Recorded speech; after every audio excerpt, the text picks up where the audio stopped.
The day I walked into the office after 3 grueling days of regional travel, I expected to hear the familiar, chaotic energy of my department. Instead, the entire floor felt like an abandoned tomb. The spacious East Wing where my team of 7 brilliant engineers usually worked had been completely gutted, leaving behind nothing but empty spaces, coiled cables, and faint rectangular dust outlines on the carpet where our workstations used to sit. I stood there in complete disbelief, staring at the barren room while trying to make sense of the scene. When a colleague from accounting walked past, he refused to look me in the eye and quietly told me that my entire team had been relocated to the basement the previous afternoon. The elevator ride down felt endlessly heavy, and my dread grew deeper with every passing second as the doors finally slid open to reveal a dark, unfinished utility area. Navigating past rusty boilers and exposed water pipes, I found a cracked door with a taped sheet of paper that read Engineering Team B. Inside, my team was squeezed together at flimsy folding tables, their computer setups connected by tangled extension cords while water dripped rhythmically into a plastic bucket near our lead developer. They looked crushed, humiliated, and completely broken after being forced to pack their entire professional lives into cardboard boxes within 30 minutes. Our department head, an ambitious manager named Vance who had only been with the company for 5 months, had stripped us of our bright, sunlit space to make room for his new golden hire. Vance believed this young productivity specialist would single-handedly revolutionize our operations, leaving my veteran crew to suffer in an environment that smelled of damp concrete and neglect. Looking at their defeated faces, I knew I had to remain calm and protect them. I looked around at these incredible people who had given years of their lives to the company, pulling endless late nights to hit impossible deadlines, only to be tossed aside like trash. Instead of panicking, I leaned in close, smiled, and quietly told everyone to begin packing their personal belongings silently. I asked them to trust me completely and to keep our strategies strictly between us while we continued to fulfill our basic work duties over the next few weeks. Before transitioning into corporate life, I spent 15 years managing supply chains and emergency logistics in international refugee camps, an intense environment where survival depended on reading people and staying 3 steps ahead of chaos. The executive board hired me for my technical expertise, completely unaware that my true strength lay in strategic human relations and global networking. I built Team B by hand-picking extraordinary talent, including individuals who were previously overlooked by other managers. My lead developer, Sabrina, had been rejected elsewhere due to her blunt communication, yet her mastery over complex system architecture was unmatched. Our hardware specialist, Clint, was ready to retire before I convinced him his deep knowledge was irreplaceable, while our youngest engineer, Wyatt, possessed a rare instinct for elegant code. We were never the loudest group in the building, but top executives always depended on us whenever a critical project was on the brink of total failure.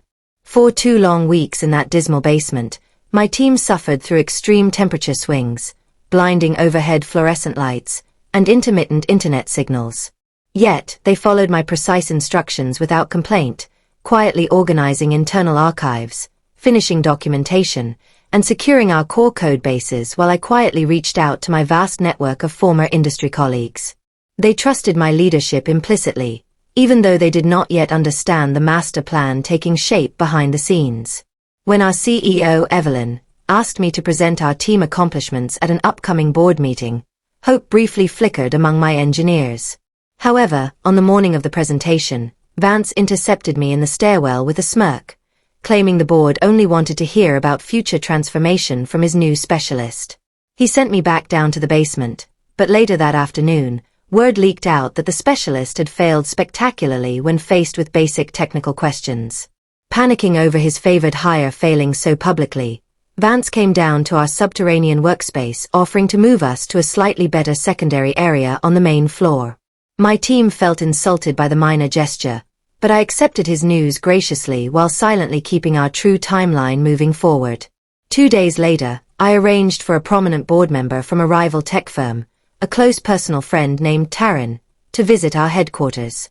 I timed our walk through the executive hallway perfectly, arriving right as Vance was boasting about his specialist to a group of potential high-value corporate clients. When Vance introduced his new hire and claimed credit for massive productivity surges at former companies, Taryn stepped forward and calmly pointed out that she sat on the board of one of those firms, where his methods had actually caused severe project delays and massive operational losses. Before Vance could recover from the embarrassing exposure, I announced that I had officially accepted executive position at Taryn firm and was taking my entire team with me to launch a brand new engineering division.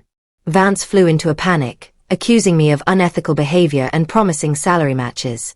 But I calmly reminded him that our contracts contained no non-compete clauses and that his own actions had driven away the most valuable assets in his department. Down in the basement, I revealed the news to my team, announcing that every single one of them was being offered double their current compensation, state-of-the-art equipment, and an actual office with proper sunlight. The room erupted into tears of pure relief and excitement.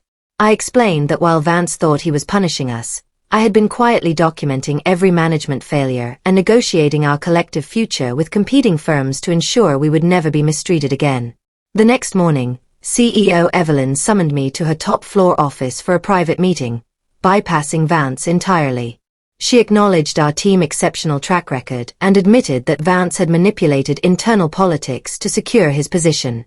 She then presented a massive counteroffer to keep us, promising higher salaries, direct reporting lines to her office, and complete autonomy over our projects, hoping to use our situation to clean up the department management structure. Instead of choosing one path, I gathered my team to propose a brilliant, unconventional strategy that would protect us forever.